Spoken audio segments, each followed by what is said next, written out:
It was a dark and stormy night.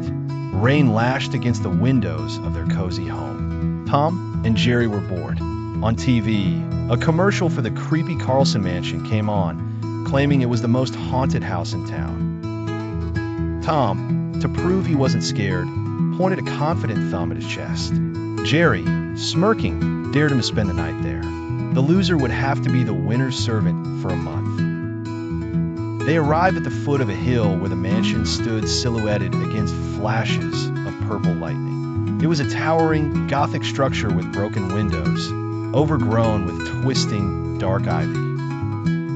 A creaky iron gate swung open with a mournful squeal all on its own. They gulped and stepped onto the path.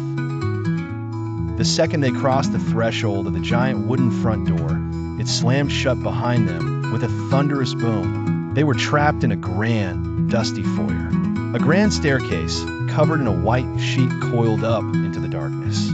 Portraits on the wall had eyes that seemed to follow them. They tiptoed into a music room. A grand piano sat under another white sheet. Suddenly, the sheet inflated as if someone was underneath it, and the piano keys began to play a spooky, jazzy tune all by themselves.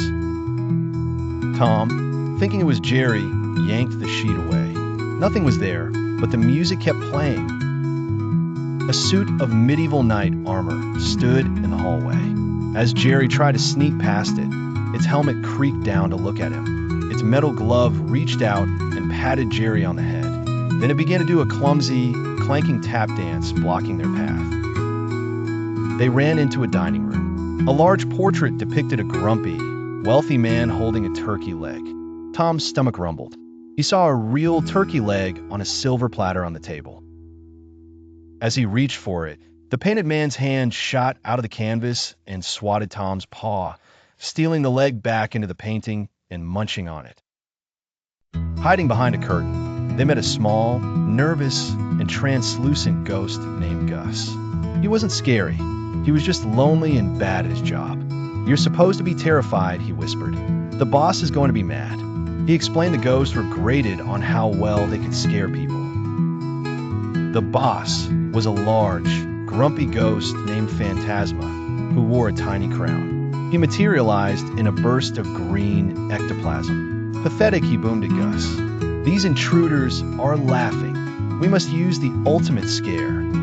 He vowed to make Tom and Jerry's hair stand on end. Phantasma loosened the chain of a giant crystal chandelier. It crashed down, and Tom and Jerry found themselves riding it like a swing, swooping across the ballroom, narrowly avoiding other floating, laughing ghosts.